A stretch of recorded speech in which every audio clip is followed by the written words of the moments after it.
Let me ask you a question, and I want you to answer it honestly, in the silence of your own mind. What is the one thing, the single biggest lie, you tell yourself every single morning when you open your eyes? Is it, tomorrow I'll start? Is it, I'm doing my best? Or is it the most poisonous one of all? It's not my fault. Let's get something clear right now, in this moment. This space between us is a courtroom, and you are on trial. The charge? The murder of your own potential, the betrayal of your own dreams.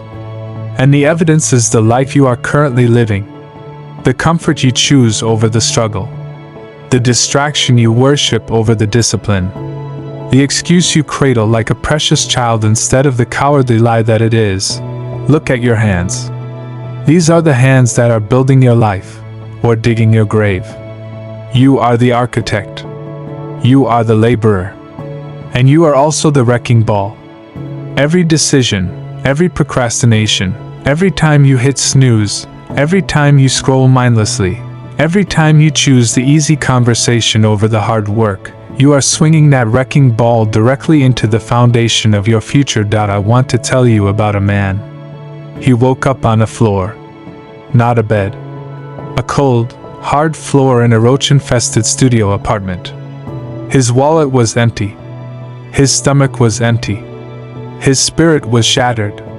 He had lost everything in a series of stupid, prideful decisions. He had no family to call. No friend who would answer. The only thing he had was a mirror. And in that mirror, he saw the person responsible. Not the economy. Not a bad break. Not his upbringing. Him. He made a promise to that reflection. He said, "No one is coming. No one. It's you and me. And we are either going to crawl out of this hell, or we are going to die in it." He got a job washing dishes. The humiliation was a fuel. He worked 16 hours. The exhaustion was a teacher. He saved every single cent. The poverty was a blueprint. He read books instead of watching TV. The loneliness was a sanctuary. Fast forward 5 years. That man isn't rich, but he owns his life. He looks at that same mirror and sees someone he respects. The floor he sleeps on now is by choice, in a home he built with his own will. He transformed the wrecking ball into a cornerstone. You think your situation is special? You think your pain is unique? You are not special. Your pain is the common currency of every person who ever decided to change. The question isn't, do you have pain? The question is, what are you buying with it? Are you buying self-pity? Or are you buying strength? Discipline is not a punishment. Discipline is the highest form of self-love. It is you telling your weaker self, "I love you too much to let you stay like this." When you force your body out of bed at 5 a.m., that is love. When you say no to that toxic relationship, that is love. When you spend an hour mastering a skill instead of consuming garbage, that is a sacred act of love for the person you are destined to become. Sacrifice. You're afraid of that word. It sounds like loss. Let me redefine it for you. Sacrifice is not what you give up. Sacrifice is what you trade. You are trading what you are for what you could be. You trade an hour of sleep for an hour of power. You trade mindless entertainment for a mindful skill.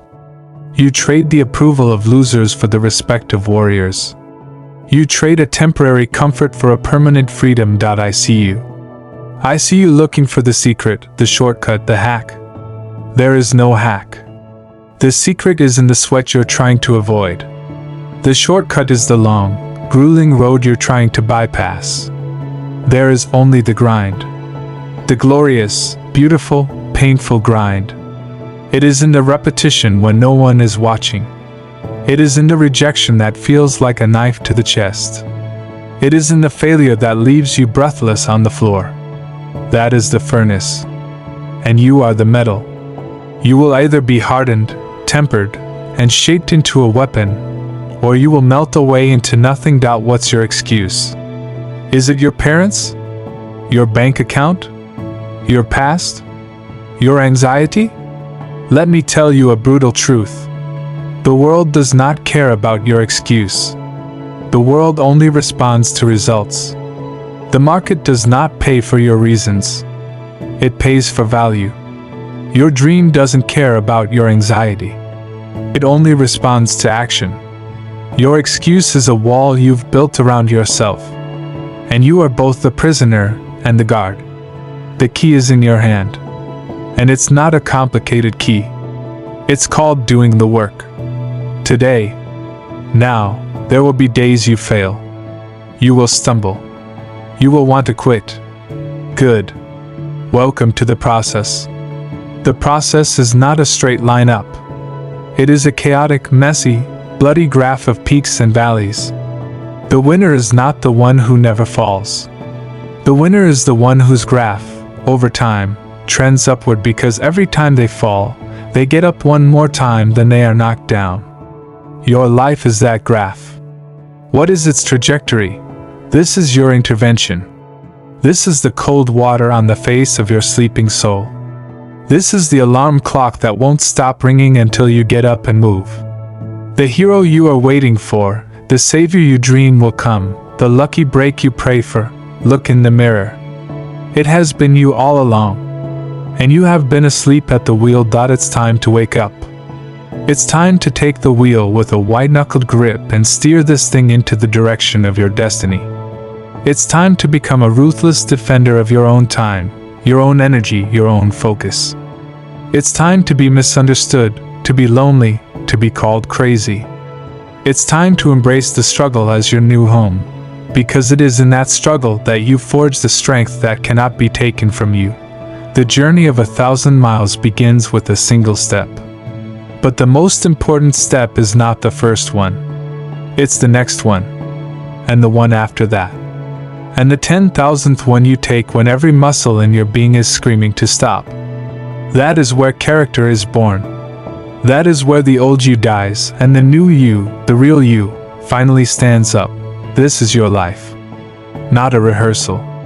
You don't get a do-over.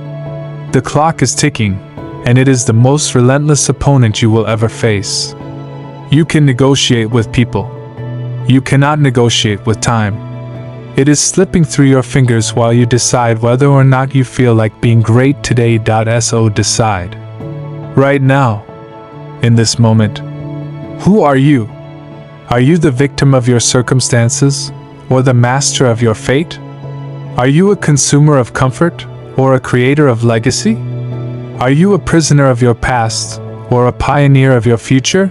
The door is there. It has always been there. It's heavy. It's scary. On the other side is everything you've ever wanted, and everything you're afraid of becoming. You have to choose. Walk through it, into the fire of your own transformation.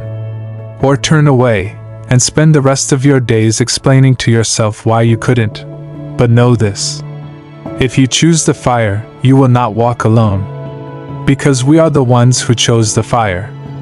We are the ones building ourselves in its flames. We speak a different language. The language of action, of resilience, of unwavering belief. If you follow me,